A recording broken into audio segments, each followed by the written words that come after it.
सभी श्रोताओं को मेरा नमस्कार। मेरा नाम प्रसून कुमार गुप्ता है और आज का व्याख्यान संचार उपग्रह प्रणाली पर होगा। हमारे दैनिक जीवन में बातचीत करने, संपर्क साधने या संचार करने की बहुत ही महत्वपूर्ण भूमिका है। यह सभी मानवीय संपर्कों की नींव है। यह हमें अपने विचारों और भावनाओं को दूसरे के साथ साझा करने और संबंध बनाने में सहयोग करती है। ये व्यक्तिगत और व्यावसायिक जीवन दोनों में सफलता के लिए अत्यंत आवश्यक है। संचार न केवल पृथ्वी के किसी अन्य भाग पर मनुष्यों से संपर्क करने के लिए, बल्कि लंबे दूरी पर सूचनाओं के आदान प्रदान के लिए भी आवश्यक है। विद्युत चुंबकीय स्पेक्ट्रम यानी इलेक्ट्रोमैग्नेटिक स्पेक्ट्रम के एक भाग की सहायता से पृथ्वी पर मौजूद उपग्रह स्टेशनों के बीच विभिन्न प्रकार के डेटा के आदान प्रदान और संचार उपग्रह प्रणाली को संचार उपग्रह प्रणाली कहते हैं। यह संचार अंतरिक्ष में प्रक्षेपित उपग्रहों के माध्यम से कायम रहता है। क्या आपने कभी सोचा है कि आप कैसे देख सकते हैं कि पृथ्वी के दूसरी ओर क्या हो रहा है? या फिर आप किसी दूसरे शहर या देश में रहने वाले अपने दोस्त से इतनी जल्दी कैसे बात कर सकते हैं जैसे वह आपके ठीक बगल में हो? आइए इन विभिन्न प्रक्रियाओं के बारे में बात करें जिनके माध्यम से ये घटनाएं संभव हो सकी हैं। कृत्रिम उपग्रह या आर्टिफिशियल सैटेलाइट एक ऐसा पिंड होता है जिसे अंतरिक्ष में पृथ्वी की कक्षा में लॉन्च किया जाता है।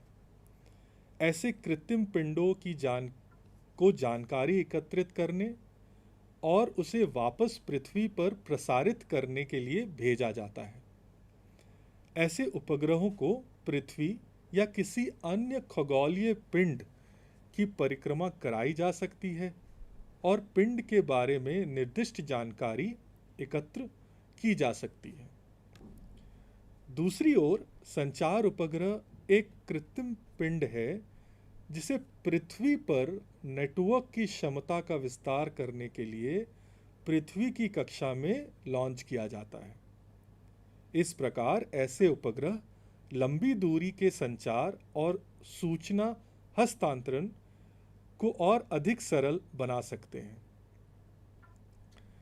इसे ध्यान में रखते हुए हम संचार उपग्रहों के अनुप्रयोगों का विस्तार कर सकते हैं और विभिन्न क्षेत्रों जैसे मौसम पूर्व अनुमान, नेविगेशन, टेलीफोन सिग्नल, टेलीविज़न प्रसारण आदि संचार प्रयोगों के लिए कर सकते हैं। कृत्रिम उपग्रह के अस्तित्व का पहला सैद्धांतिक विवरण 1857 से 1937 के बीच की अवधि में कॉन्स्टेंटिन tsiolkovsky नामक एक रूसी वैज्ञानिक द्वारा दिया गया था। इस विवरण में उन्होंने जियोसिंक्रोनस कक्षा के अस्तित्व का भी व्याख्यान किया था। उन्होंने रॉकेट इक्वेशन भी तैयार किया जिसका उपयोग आज भी रॉकेट विकसित करने के लिए किया जाता है। संचार उपग्रह के विचार का विकास 1945 में शुरू हुआ। यही वह वर्ष था जब ब्रिटिश इंटरप्लैनेटरी सोसाइटी के सदस्य और अधिकारी आर्थर सी क्लार्क ने वायरलेस वर्ल्ड में एक लेख लिखा था। इस लेख में क्लार्क ने वैश्विक संचार के लिए जियोस्टेशनरी उपग्रहों को रिले स्टेशंस के रूप में उपयोग करने का विचार प्रस्तावित किया। उन्होंने बताया कि कैसे इक्वेटर की चारों ओर समान रूप से स्थित 3 उपग्रहों का एक नेटवर्क पूरे ग्रह के लिए निरंतर रेडियो कवरेज प्रदान कर सकता है। क्लार्क के विचार को उस समय दूर की कौड़ी माना जाता था। कृत्रिम उपग्रह की अवधारणा तब वास्तविकता में बदल गई जब पहला उपग्रह स्पुतनिक 1 वर्ष 1957 में पृथ्वी की कक्षा में लॉन्च किया गया।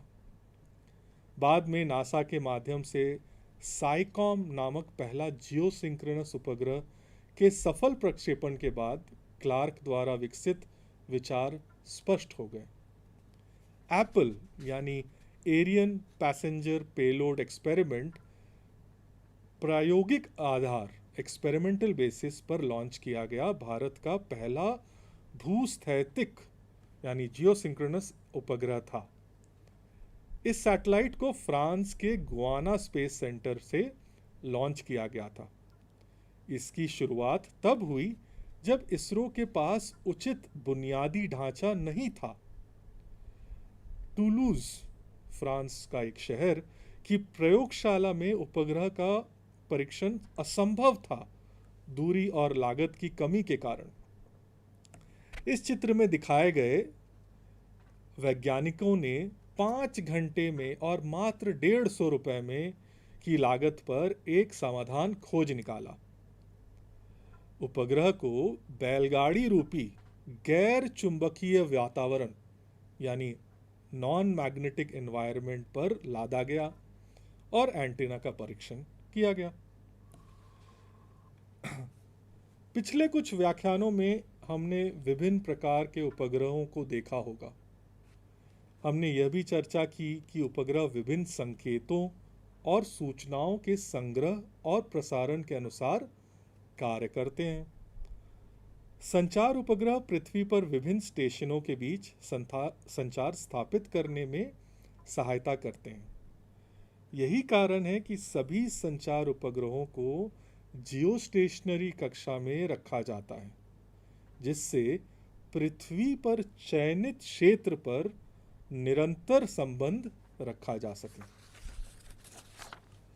सभी उपग्रह विभिन्न प्रकार की सूचनाओं जैसे मौसम और मौसम का पूर्ण अनुमान, जीपीएस सिग्नल आदि का संचार कर रहे हैं। संचार उपग्रहों को अलग करने वाला मुख्य अंतर यह है कि इन उपग्रहों का उपयोग दुनिया भर के लोगों के साथ संचार स्थापित करने और टेलीविजन पर विभिन्न कार्यक्रमों को स्ट्रीम करने के लिए किया जाता है। इन उपग्रहों का उपयोग मौसम पूर्ण अनुमान, प्रबंधन और चेतावनी प्रणाली के लिए भी किया जा सकता है। संचार उपग्रहों और अन्य उपग्रहों के बीच एक और अंतर यह है कि ये उपग्रह पृथ्वी से प्राप्त संकेतों को एम्प्लीफाई करते हैं, बढ़ाते हैं और फिर आगे प्रसारण यानी रिले करते हैं। इसके विपरीत अन्य उपग्रहों में आवश्यकता अनुसार विशेष सेंसर और उपग्रह वाले पेलोड होते हैं। उपग्रहों और पृथ्वी पर स्थित स्टेशनों के बीच संचार सूचना स्थानांतरित करके होता है। जानकारी पृथ्वी पर ग्राउंड स्टेशनों से अपलोड लिंक के उपयोग से प्रसारित की जाती है और उपग्रह डाउनलोड लिंक के उपयोग करके डेटा को वापस पृथ्वी पर भेज देता है। इन उपग्रहों को इस तरह से डिजाइन किया जाता है कि एक साथ कई सिग्नल रिले किए जा सकें। प्राप्त करने और संचारित करने के लिए संचार को एक माध्यम की आवश्यकता होती है। संचार उपग्रह के मामले में आमतौर पर यह माध्यम रेडियो सिग्नल होते हैं। मीटर तरंग रेंज या मीटर वेव्स में विद्युत चुंबकीय तरंगे सूचना को उपग्रह तक और वापस पृथ्वी तक ले जाती हैं। अब आइए समझते हैं कि ये कैसे काम करता है। संचार उपग्रह का मूल कार्य रेडियो एंटीना के माध्यम से पृथ्वी से प्राप्त संकेतों को इकट्ठा करना और उन्हें वापस पृथ्वी पर भेजना है। इस प्रकार संचार उपग्रहों की प्रक्रिया में 4 महत्वपूर्ण चरण शामिल होंगे। प्रथम, अपलिंक अर्थ स्टेशन या उपग्रह को वांछित सिग्नल भेजने वाले अन्य उपकरण से एक सिग्नल ट्रांसमिशन होगा। प्राप्त सिग्नल को उपग्रह द्वारा एम्प्लीफाई किया जाता है, फिर सिग्नल वापस पृथ्वी पर प्रेषित होता है और आखिर में एंटीना या प्राप्त करने वाले किसी उपकरण को यह सिग्नल प्राप्त होता है। किसी विशेष क्षेत्र में निरंतर सूचना सुनिश्चित करने के लिए उपग्रह को हमेशा उसी क्षेत्र के दृश्य में रहना होगा। चूंकि पृथ्वी घूम रही है, जब तक उपग्रह भी पृथ्वी के साथ एक ही दिशा और स्थिति में नहीं घूमता, तब तक निरंतर कवरेज होना असंभव है। यह जियोस्टेशनरी उपग्रहों द्वारा हासिल किया जाता है। समकालिक घूर्ण यानी सिंक्रोनस रोटेशन को पूरा करने के लिए उपग्रह को जिस ऊंचाई पर स्थित किया गया है वह पृथ्वी की सतह से लगभग 36,000 किलोमीटर ऊपर है। अंतर्राष्ट्रीय दूरसंचार संघ के अनुसार कई प्रकार के संचार सेवाएं हैं जो उपग्रहों द्वारा समर्थित हैं। उनमें से कुछ इस प्रकार हैं: स्थिर उपग्रह सेवाएं, प्रसारण उपग्रह सेवाएं, मोबाइल रेडियो निर्धारण, मौसम संबंधी रेडियो नेविगेशन, पृथ्वी अन्वेषण, शौकिया उपग्रह एवं इंटर सैटेलाइट सेवाएं। इस चित्र से आप यह देख सकते हैं कि कई ऐसे देश हैं जिनके पास ऐसे उपग्रह हैं। भूखंड यानी ग्राउंड सेगमेंट तक अंतरिक्ष खंड यानी स्पेस सेगमेंट के बीच संचार स्थापित करने के लिए दो प्रकार की फ्रीक्वेंसीज की आवश्यकता होती है। जमीन से उपग्रह के लिए उपयोग की जानी फ्रीक्वेंसी को अपलिंक फ्रीक्वेंसी कहते हैं, जबकि उपग्रह से ग्राउंड स्टेशन के बीच उपयोग की जाने वाली फ्रीक्वेंसी को डाउनलिंक फ्रीक्वेंसी कहते हैं।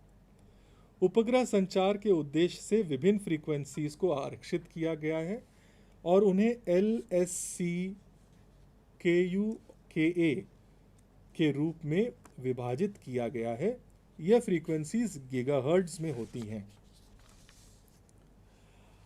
हमें संचार उपग्रहों की आवश्यकता क्यों है? संचार व्यक्तिगत और व्यावसायिक जीवन के सबसे महत्वपूर्ण चीजें हैं।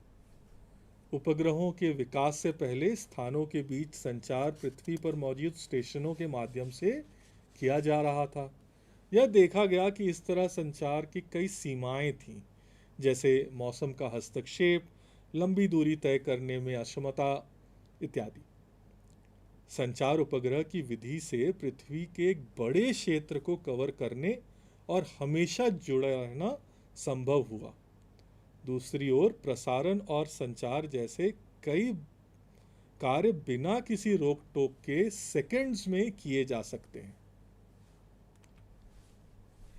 जियोस्टेशनरी उपग्रह एक ऐसी वस्तु है जो पृथ्वी की सतह से लगभग 36,000 किलोमीटर की दूरी पर पृथ्वी की चारों ओर एक वृत्ताकार पाथ में, सर्कुलर पाथ में घूमती है।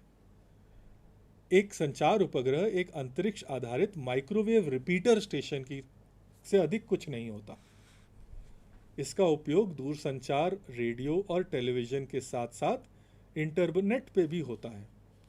रिपीटर एक इलेक्ट्रॉनिक उपकरण है जो प्राप्त सिग्नल को प्रसारित करने से पहले उसकी शक्ति को बढ़ाता है, एम्प्लीफाई करता है। हालांकि संचार उपग्रहों में इस रिपीटर को ट्रांसपॉन्डर भी कहते हैं। प्रसारण सिग्नल की फ्रीक्वेंसी बैंड प्राप्त सिग्नल की फ्रीक्वेंसी बैंड से भिन्न होती है। अपलिंक फ्रीक्वेंसी वह फ्रीक्वेंसी है जिस पर ट्रांसमिशन को अंतरिक्ष में पहुंचाया जाता है। डाउनलिंक फ्रीक्वेंसी उस फ्रीक्वेंसी को कहते हैं जिस पर सिग्नल ट्रांसपॉन्डर से ग्राउंड स्टेशन तक पहुंचाया जाता है। एक मजबूत उपग्रह के डिजाइन में कई प्रकार के इलेक्ट्रोमैकेनिकल घटक इस तरह से लगाए जाते हैं जो उपग्रह को अंतरिक्ष में अधिकतम वर्षों तक कार्य करने में मदद करता है। उपग्रह के मुख्य डिजाइन में दो घटक शामिल हैं। अंतरिक्ष यान बस, यह उपग्रह का मुख्य आवास है और इसमें बिजली और तापमान नियंत्रण और डायरेक्शनल थ्रस्टर्स शामिल हैं। अंतरिक्ष उपग्रह पेलोड, यह वो हिस्सा है जो सिग्नल प्राप्त करता है, उन्हें बढ़ाता है और वापस पृथ्वी पर भेजता है। उपग्रह को डिजाइन करते समय दो प्रमुख कारकों फैक्टर्स पर विचार किया जाता है, जैसे कवरेज क्षमता और शक्ति। कहा जा सकता है कि संचार उपग्रह के दो मुख्य खंड हैं, पृथ्वी खंड और अंतरिक्ष खंड, ग्राउंड स्टेशन सेगमेंट और स्पेस सेगमेंट। अंतरिक्ष खंड में रिसीवर, एम्पलीफायर और ट्रांसमीटर शामिल हैं, जबकि पृथ्वी खंड में एक ट्रांसमीटर स्टेशन और रिसीवर स्टेशन होता है। अंतरिक्ष खंड के प्रमुख उप प्रणालियां कुछ इस प्रकार हैं: एओसी सब सिस्टम, टीटीसीएम सब सिस्टम, पावर और एंटेना सब सिस्टम और ट्रांसपॉन्डर। हम उनमें से प्रत्येक के बारे में एक एक करके संक्षिप्त में अध्ययन करेंगे।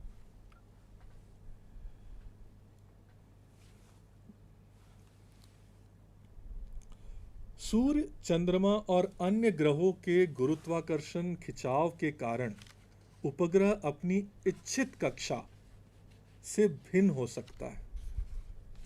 क्योंकि उपग्रह पृथ्वी के चारों ओर घूमता है, ये बल 24 घंटे की अवधि के दौरान चक्रीय रूप से भिन्न होता है। ऊंचाई और कक्षा नियंत्रण एओसी उपप्रणाली में थ्रस्टर्स होते हैं जो किसी भी विचलन की स्थिति में उपग्रह को सही कक्षा में स्थापित करने में सक्षम होते हैं।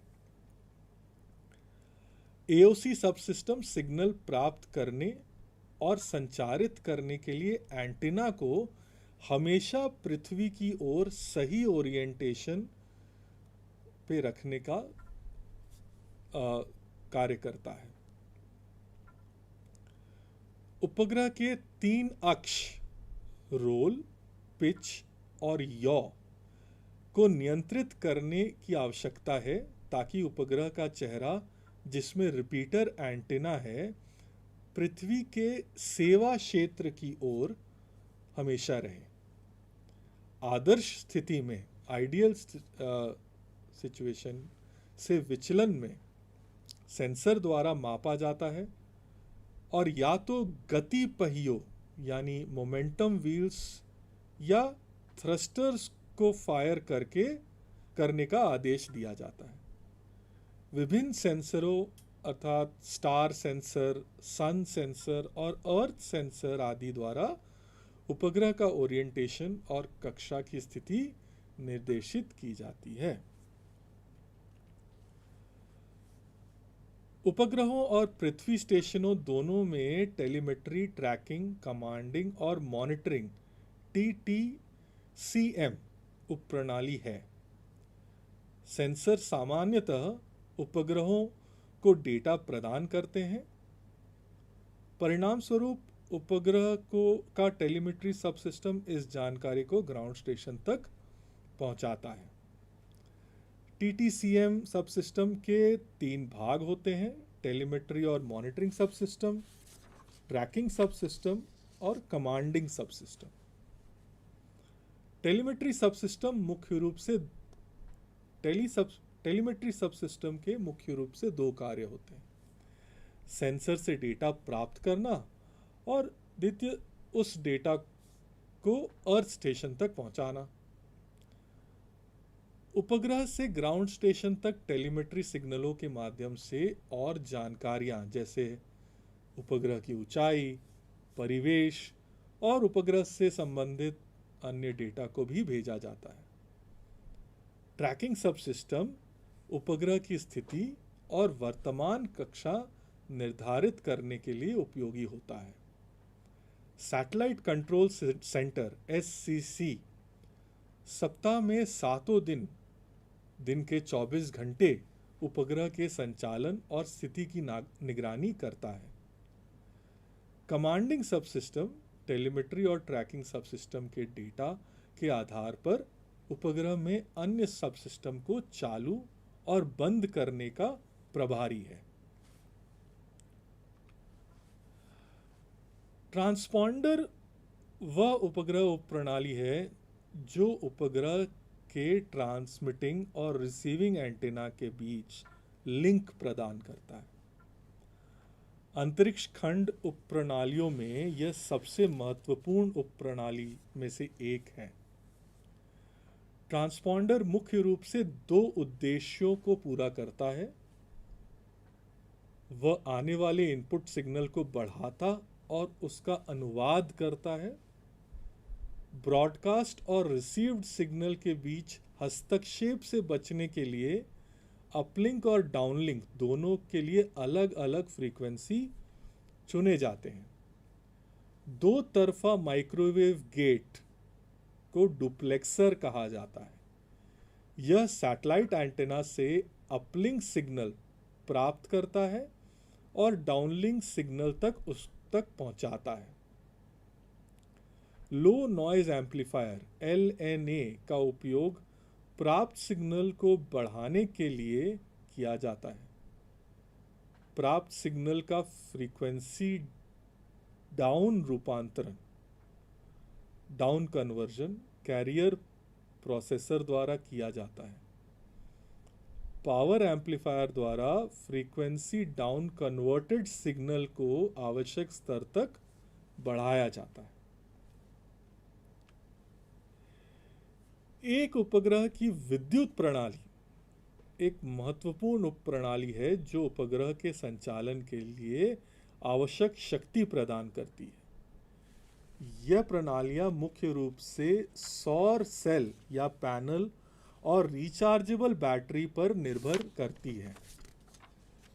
सौर सेल सूरज के प्रकाश से बिजली बनाते हैं।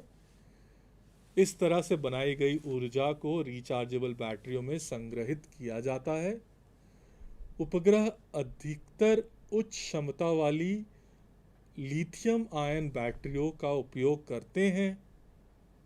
ग्रहण के दौरान सूरज की ऊर्जा प्राप्त करना कठिन होता है।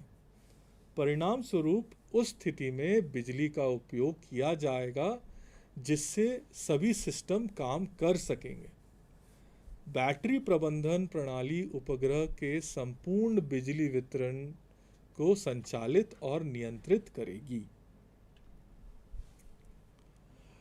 उपग्रहों और पृथ्वी स्टेशनों दोनों में एंटेना होते हैं। उपग्रहों के लिए एंटेना के दो उद्देश्य होते हैं। एक अर्थ स्टेशन से सिग्नल प्राप्त करना और मांग के आधार पे उन्हें एक या अधिक अर्थ स्टेशनों तक दोबारा वापस भेजने की जिम्मेदारी। दूसरे शब्दों में सैटेलाइट एंटेना अपलिंक और डाउनलिंक सिग्नल प्राप्त और भेजता है।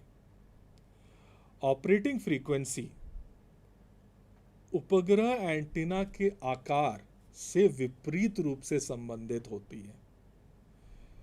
उपग्रह एंटीना के आकार को कम करने के लिए ऑपरेटिंग फ्रीक्वेंसी को बढ़ाया जाता है। परिणाम स्वरूप उपग्रह एंटीना गीगाहर्ट्ज रेंज की फ्रीक्वेंसीज का उपयोग करती है।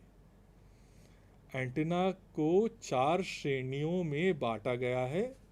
वह है wire antenna, horn antenna, array, reflector और खोलने योग्य यानी अनफोल्डेबल एंटीना। इसके कई प्रकार हैं। रिफ्लेक्टर एंटीना जिसका चित्र यहाँ दिखाया गया है, यह सबसे ज़्यादा उपयोग में लाई जाने वाली एंटीना है। रिफ्लेक्टर एंटीना एक ही दिशा में तीव्रता के साथ सिग्नल बीम बनाने के लिए आदर्श है।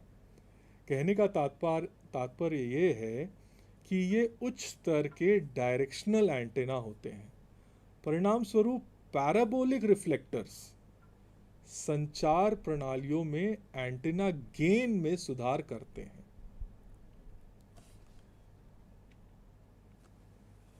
दो प्रकार के अर्थ स्टेशन उपग्रह संचार प्रणाली के अधिकांश पृथ्वी खंड का निर्माण करते हैं।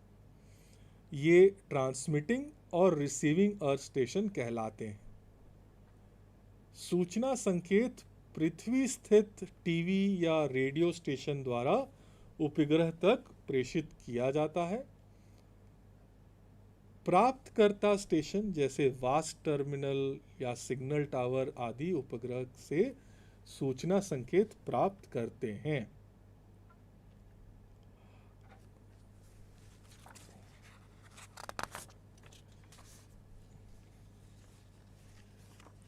एक ही अर्थ स्टेशन का उपयोग कभी कभी ट्रांसमिशन और रिसेप्शन दोनों के लिए किया जा सकता है।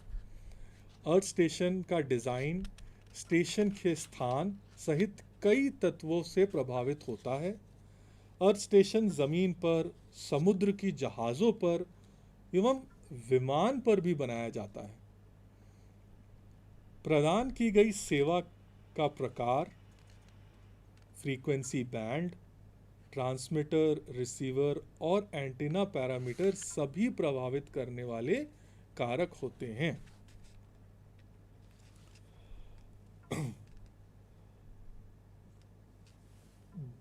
दूरस्थ संचार को अधिक कुशल और बहुमुखी बनाने के लिए संचार उपग्रहों को वर्तमान समय में कई अनुप्रयोग मिलते हैं। अनुप्रयोगों की विविधता में डीटीएच प्रसारण, टेलीविज़न, वीसैट और डीएसएनजी शामिल हैं। उपग्रहों का उपयोग सामान्य संचार और सतत सैन्य संचार स्थापित करने के लिए किया जाता है। टेलियो एजुकेशन संचार उपग्रहों का उपयोग दूर दराज के स्थानों में छात्रों को शिक्षा उपलब्ध कराने के लिए किया जाता है। इस व्यवस्था के माध्यम से शिक्षार्थी इंटरनेट पर वीडियो के माध्यम से शिक्षा प्राप्त कर सकते हैं। शिक्षा की इस विधि को ई लर्निंग भी कहते हैं। क्या आप जानते हैं, भारत में इंटरैक्टिव शिक्षा में सहायता के एकमात्र उद्देश्य के लिए इसरो द्वारा एक संचार उपग्रह एड्यूसैट लॉन्च किया गया था। संचार उपग्रहों का उपयोग स्थानीय और दूर दराज के क्षेत्रों में कुशलतापूर्वक आवाज़ और डेटा संचार प्रदान करने के लिए किया जाता है। इस उद्देश्य के लिए इनसैट उपग्रहों का उपयोग किया जा रहा है। इन उपग्रहों का उपयोग टीवी प्रसारण और मौसम संबंधी सेवाओं और रेडियो नेटवर्किंग के लिए भी किया जाता है। टेलीमेडिसिन यह विशेष रूप से ग्रामीण और दूर दराज के स्थानों के लिए विकसित संचार उपग्रह के अनूठे अनुप्रयोगों में से एक है। टेलीमेडिसिन के माध्यम से मोबाइल इकाइयों को प्रमुख अस्पतालों और चिकित्सा केंद्रों से जोड़ा जा रहा है।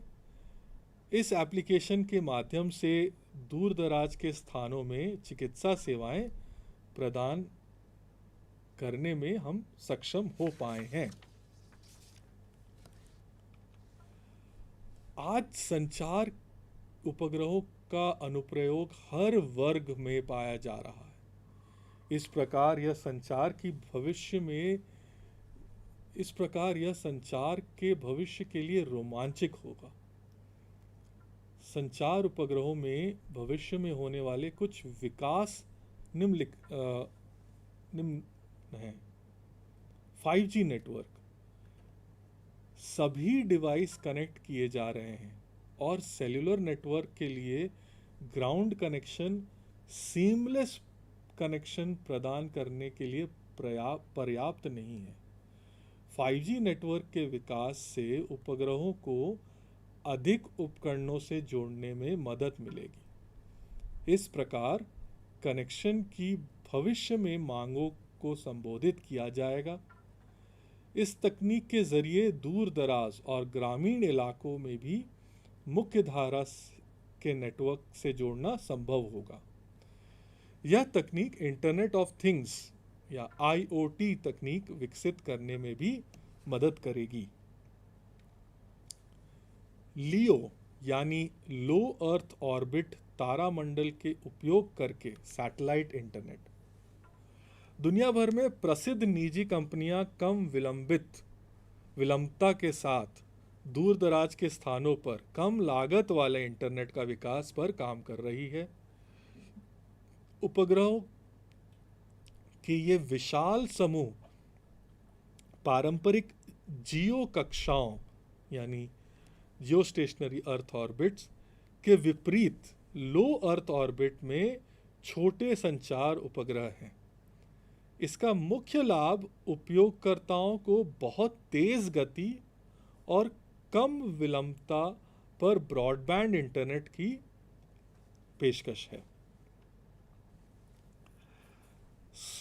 स्मॉल सैट के माध्यम से इंटरनेट ऑफ थिंग्स तकनीक का विकास। इंटरनेट ऑफ थिंग्स की तकनीक अनकनेक्टेड या नॉन कनेक्टेबल वस्तुओं को इंटरनेट से कनेक्ट करने की अनुमति देती है। दिए गए अनकनेक्टेड ऑब्जेक्ट के लिए डेटा का परिवर्तन रिकॉर्ड किया जा सकता है। पृथ्वी की निचली कक्षाओं में छोटे संचार उपग्रहों के प्रक्षेपण के माध्यम से इंटरनेट से जुड़े IoT उपकरणों की संख्या बढ़ाई जा सकती है और एक सुसंगत नेटवर्क प्रदान किया जा सकता है। इस प्रकार ऑटोनोमस कार और कई ऐसे उपकरणों के साथ साथ रिमोट कनेक्टिविटी की संभावनाएं बन जाती हैं। रियल टाइम या वास्तविक समय में ट्रैकिंग। उपग्रह संचार उपग्रहों में भविष्य के विकास के साथ जलवायु परिवर्तन, आपदा प्रबंधन और सैन्य अनुप्रयोगों जैसे पृथ्वी अवलोकन के लिए वास्तविक समय डेटा को ट्रैक करना संभव हो पाएगा।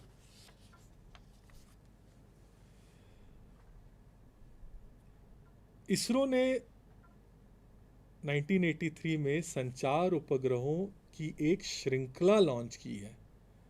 भारतीय राष्ट्रीय उपग्रह इनसैट प्रणाली को एशिया एवं प्रशांत क्षेत्र में घरेलू संचार उपग्रहों की सबसे बड़ी प्रणालियों में से एक कहा जाता है। इसके बाद जीसैट की श्रृंखला आती है।